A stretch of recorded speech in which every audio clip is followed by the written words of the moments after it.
Roberto Bataglino para hablar de política. ¿Qué tal, Roberto? Buen día, ¿cómo va? ¿Todo bien? Muy bien, sí. Bueno.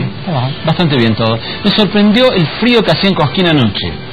Porque acá estaba caluroso. Es que Cosquín, en general las sierras, los lugares elevados, obviamente de noche baja mucho más la temperatura. Pero Cosquín es siempre frío. Siempre. La noche hace mucho frío. Pero yo no recuerdo casi noches en Cosquín que hayan estado... Tiene que ser mucho calor de día para que la noche sea calurosa. Generalmente son frescas y a veces muy frescas. Bien. Donde no va a estar muy fresco para arrancar nuestro desayuno de lunes es cuando los contribuyentes, algunos ya los pueden haber revisado por internet, pero los contribuyentes que vayan recibiendo los cedulones, primero están llegando los de la provincia y después esta semana van a empezar a llegar los del inmobiliario municipal. Vienen, como se anticipaba, saladitos. La verdad que en el caso el provincial depende, pero obviamente entre el 20 y el 40%.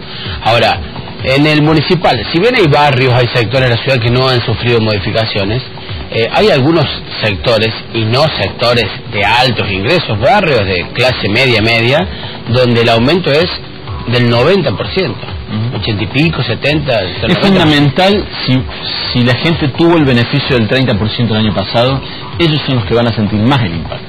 Sí. El que haya pagado en término para beneficiarse con el 30% de descuento, que ahora ya no existe más, son los más impactados. No, y aparte hay un fuerte revalúo. La verdad que el revalúo municipal ya acerca bastante el valor de mercado con el valor fiscal. Históricamente el valor fiscal era mucho más bajo y eso determinaba que uno pagara menos impuestos, digamos, que la tasación por la cual se compra y se vende una casa. Sí, pero si uno habría que mirar bien todas las evaluaciones fiscales, pero a mí no me gusta ese concepto que el fisco ponga un valor de mercado, porque el fisco primero no es el mercado, el fisco y el Estado es otra cosa, y luego que si vamos a ver hoy los valores de mercado están muy raros.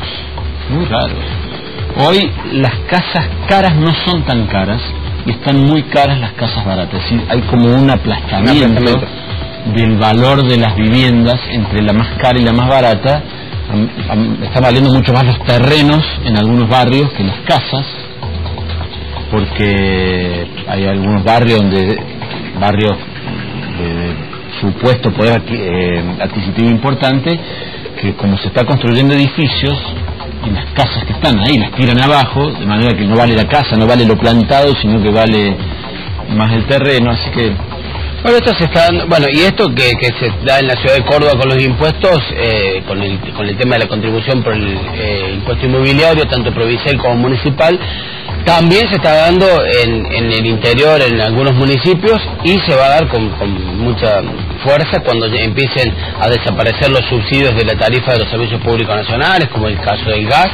Por lo tanto, uno imagina cuando, digamos, se retome la actividad, cuando empiece el ciclo electivo, que ahí es donde hay que pagar todo, los impuestos provinciales, los municipales, más los servicios de todos los meses, más la luz que va a venir con un aumento importante y con un consumo importante, porque generalmente en verano se incrementa el consumo.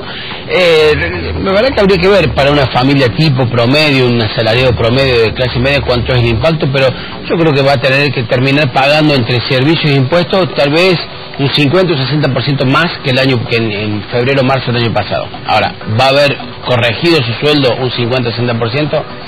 No, casi, al menos los que dependen de un sueldo, en ese sentido están en un abierto retroceso respecto a cómo cómo va a ajustar el Estado nacional, el provincial y el municipal sus contribuciones, cómo lo va a ajustar, que cómo se han actualizado los salarios, así que probablemente el comienzo del año sea complejo. El otro tema que apuntábamos se conoció al cierre de la semana pasada, ya lo habíamos comentado acá, que las autoridades municipales, por la vía del Tribunal de Cuentas, habían decidido una auditoría de los números de la gestión Giacomini y de las anteriores gestiones también, porque ellos encontraban que había cosas que no les cerraban, había cuestiones, gastos excesivos, números que no estaban, digamos, al menos generaban sospechas, sorpresa y demás. Entonces dijeron, bueno, vamos a auditarlos, vamos a revisarlos bien para ver cómo están los números. Para eso existe la Ciudad de Córdoba un Tribunal de Cuentas que tiene empleados, que tiene funcionarios y demás, pero bueno, se decidió contratar una auditoría. Y ahí viene una polémica que se ha dado. Uno, primero por el tema de los que sostienen que esto debe hacerlo el propio personal del Tribunal de Cuentas y los otros no, que dicen que es necesario un control externo. Y entre los que creen que debe haber un control externo, la polémica está planteada entre los que dicen que debe ser una consultoría privada, como finalmente lo va a hacer, y los que dicen que debe ser un organismo público como la Universidad Nacional de Córdoba o algún otro organismo público que audite las cuentas. El tema es que para saber cuánto se gastó, si de más o de menos, se van a gastar 280.000 pesos, que es lo que va a salir la auditoría privada. Tal vez todos los planteos tengan lógica, como en todo caso, cada uno tendrá una partecita de razón. Ahora, hay una duda que uno siempre le queda. ¿Por qué el Estado, cuando tiene que hacer cosas importantes, tiene que contratar a un privado? ¿Por qué tiene toda una estructura de personal, de recursos y demás? Y cuando hay que hacer algo más o menos importante, contrata a un privado. Es como un equipo que le paga a sus jugadores, pero cuando tiene que jugar un partido importante, trae jugadores de afuera, y caros.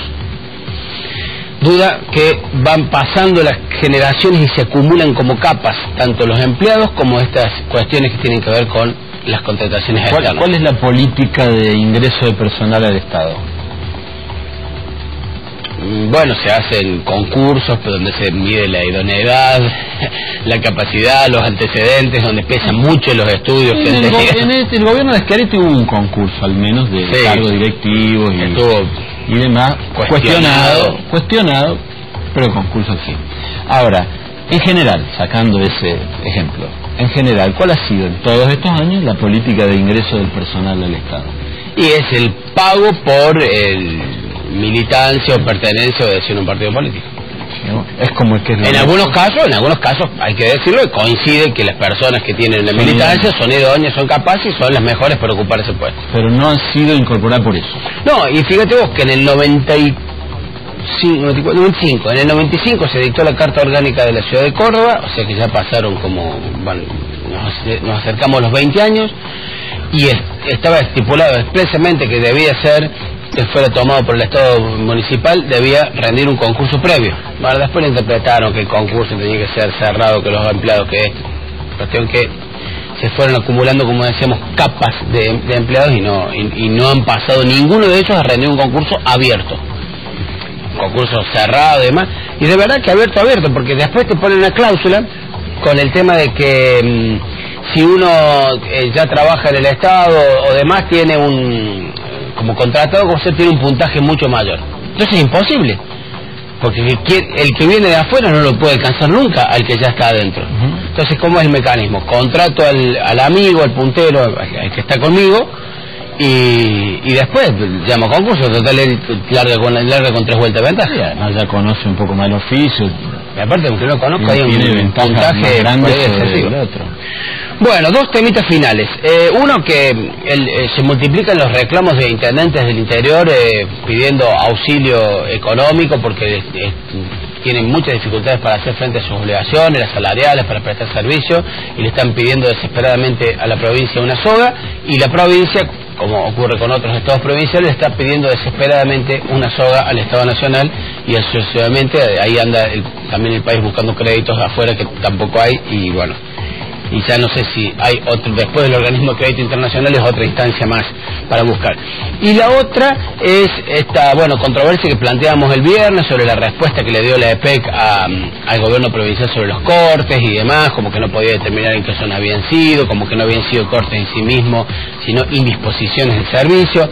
Bueno, la cuestión es que hay un pedido de un vocal del ERCEP, del vocal juecista Quinteros, de renuncia del directorio, y hay una cosa que no se ha definido, porque el gobernador de la Sota había dicho antes de asumir, hoy ha dejado trascender a través de sus colaboradores, antes de asumir, que iba a revisar el tema de la VAE en la EPEC, la bonificación anual por eficiencia.